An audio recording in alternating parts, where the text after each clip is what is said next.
Darlleniad o St Mark.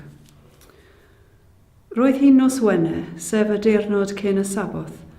Wrth iddi ddechrau nosi, aeth un o aelodau blaen llaw y Sanhedrin i weld Peilat, dyn o'r enw Iosef oedd yn dod o'r Arimathea. Roedd Iosef yn ddyn dduwiol oedd yn disgwyl am dernasiad Duw, a gyfynodd i Peilat am caniatad i cymryd corff Iesu. Roedd Peilat yn methu credu bod Iesu eisoes wedi marw, a galwodd am y capten a gofyn iddo a oedd wedi marw ers peth amser. Pan ddwedodd hwnnw i fod, roddodd Peilat ganiatad i Iosef cymryd y corff.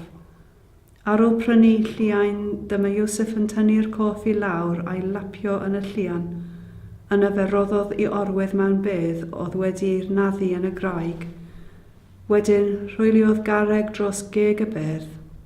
Roedd Mair Magdalen a'r Mair mam Iosef yn o edrych lle cafodd a'i osod. O Crist y saer mawr, yr hwn yn y diwedd y brynaeth daeth hwll iachadwriaeth drwy bren o hwylion.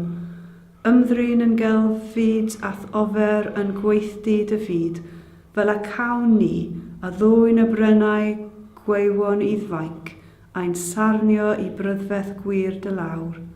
Gyfynon hyn mwyn dy enw. Amen. Caniata o arglwydd i ni a feddyddwydd i farwolaeth y fab a'n iachawdwr Iesu Grist, farwau'r wastad a'n dymuniadau llygredig, a chael a'n claddu gydag ef, a thrwy beth a ffordd angau, ar awrygom i'n hatgyfodiad llawen, trwy ein haddiannu ef a fi farw ac a gladdwydd, ac yn gyfoddodd dragefn ein mwyn, dy fab Iesu Grist a'n harglwydd. Amen. O Dduw a'n tad, yr wyt ti'n a'n harwain ni ar hyd llwybrau cyfarwydd ac angyfarwydd. Disg dy eglwys yn ein esgobaeth Tyddewi, e fyw newyddion da i roddwydd i ni yn Iesu Grist a'n harglwydd a'n gwiredwr. Gwna ni'n oleuni yn dy fyd di, ac a gyfoga ni i fod yn partneriaid yn dy genhedlaeth di, fel y bydd eraill yn dod o hyd i'r ffordd at y ti. Amen.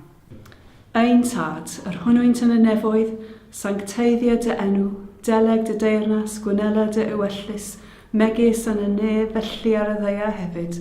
Dyro i ni heddiw ein bara benyddiol, y maddau i ni a'i dyledion, fel y myddau o ninnau i'n dyledwyr, ac nac arwain ni i brofedigaeth, eithau gwared ni rhag drwg, canesau ddod ti o'r deyrnas, a gallu, a'r gogoniant, yn oes oesoedd. Amen.